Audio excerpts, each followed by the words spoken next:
My mother's past substance abuse had a profound impact on my childhood. Her health issues went untreated inside jail, and when she got out, she still didn't have access to proper care. She kept going back to jail over the course of 15 years. I was just tired of being in jail. Tired of being treated like a number and people come violate your cell, just flip your mattress over, tear your stuff up. I was tired. I didn't want to be like that anymore. 77% of women are rearrested within 9 years. The question that I had was why? My name is Messiah Rhodes. I'm a filmmaker on a personal journey to understand why so many women keep cycling back into incarceration and how my mom managed to find her way out. This was filmed months before the COVID-19 pandemic and the uprising over the killing of George Floyd. But the problems that plague the prison system, like systemic racism and the neglect of vulnerable populations, are even more visible now.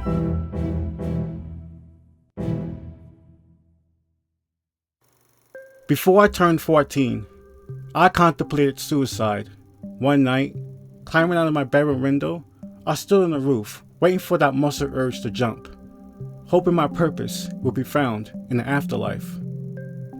Instead, I found purpose in dancing and filmmaking.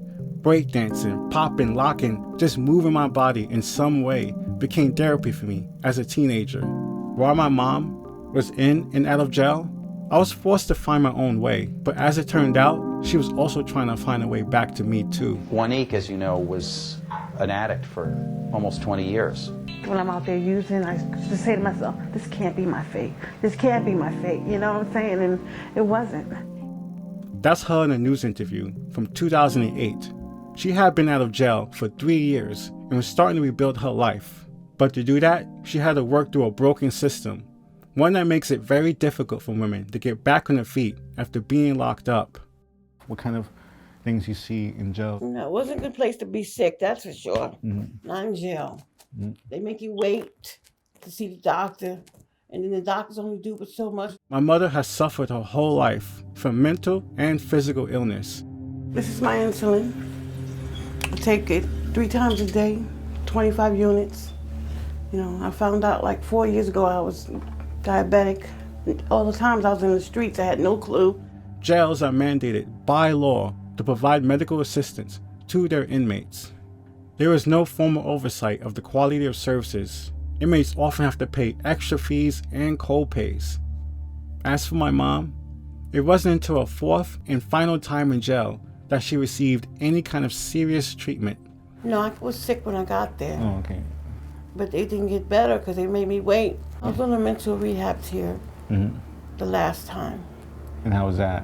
What kind It was all right. Everybody was medicated on that tier. So was Psych it meds and therapy and medication, or was this? No therapy. Or just medication? Just medication, yeah. The lack of adequate health care has a profound impact on women, both while they're locked up and when they're released. A clinic in New Orleans called Formerly Incarcerated Transitions, or FIT Clinic, is trying to help by providing medical services to men and women coming out of the prison system. When you're coming out of incarceration, the number of priorities that you have, you're trying to just have a place to stay. Do you need to pay for that? Do you need to pay for food? Do you need to pay for clothes? Healthcare becomes the least important priority. Why is healthcare important to prevent recidivism? When you're sick and you have illnesses, sometimes people try anything to help themselves, and sometimes that results to crime. Danielle Metz was granted clemency by President Barack Obama in 2016 after serving over 23 years for a nonviolent drug offense. Now, she works as a community health worker for FIT Clinic. So whatever they need coming out, like counseling, substance abuse, we have contacts that we can call these people and help them and get them connected.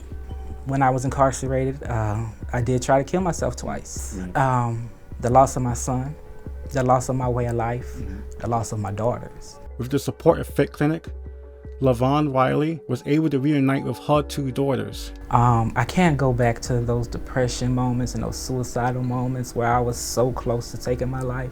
I have to be better for my children. I still got 2 daughters I got to live for. And I want them to know that although life may throw curveballs and you may be down and out, I used to say in jail, this is a minor setback for a major comeback. So that's what I'm doing. Women like my mom, who suffer from both mental illness and substance use disorders, have a higher chance of returning back to jail. Treatment centers like Fit Clinic could be one of the missing links for these women. For my mom, it wasn't until she got into a treatment program that she turned her life around. They were going to send me upstate this time. And I told my lawyer to get a program, and it was Phoenix House. The guilt was eating me alive. Guilt and shame, the things that I was doing. After over 15 years in and out of jail, she has a stable home. She curbed her addiction and got custody of my little sister, Emma. Then, she reconnected with me. But many women find reconnecting with family difficult. Before incarceration, I only had one child, and he was 3. And I was pregnant when I was indicted by the feds. And then I did 5 years in prison, and then I was released, and now I have 2 big children. So I didn't really know how to handle that, because it was like I was thrown right back into motherhood.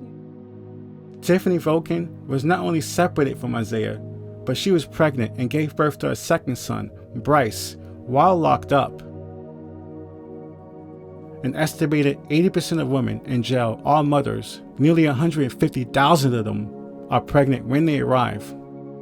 Both the parents and the children affected by the criminal justice system need special resources to cope. An after-school program in Brooklyn called Children of Promise provides specific support for that. Good afternoon, everyone. How's everybody doing? Good. When the parent is released, then we work with them in the reunification, because one may have what their idea of what when I come home is going to look like, and then the child has an idea of what it's going to look like when mom or dad comes home, and neither might be based in reality. It's estimated that over 5 million kids have a parent behind bars at some point. That's 1 in every 14. But more than statistics, like all these kids, it was my childhood. What do you do here? Well, I do therapy here. We do art therapy in the group. We do gym. I've been in therapy for like 3 years now. Currently in therapy, I'm writing a story about my life. By the way, my brother's, he's 7. He's 7, yeah. His name is Bryce. Usually you grow with your children, and I didn't have the opportunity to do that. So this place actually this program really helped me with that, like more than anything. Tiffany has just begun her journey of being a mother again. For my mom, that started in 2005. That was the first time I met my little sister, Emma. It felt like a family disappeared out of nowhere after so long. On this wall, I have art, like all of my walls from different grades, like 5th grade, 4th grade. This is Korean. I taught myself too. And these are all... So you're teaching yourself Korean? Yeah. Okay. Yeah. And just casually? Yeah, just casually.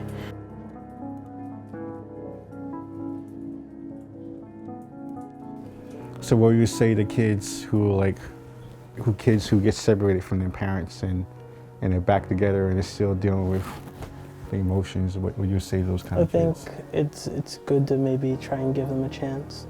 Like, even though you might not want to or you might not be able to, you should try, because, you know, you only have 2 parents. How does it feel to have like Emma all these years and hanging out and raising her, and like, how's that been feeling? It's awesome. You know, she thinks she's my boss. It's awesome. First, I was afraid to be a mom because I haven't been a mom so long to my other 2 children.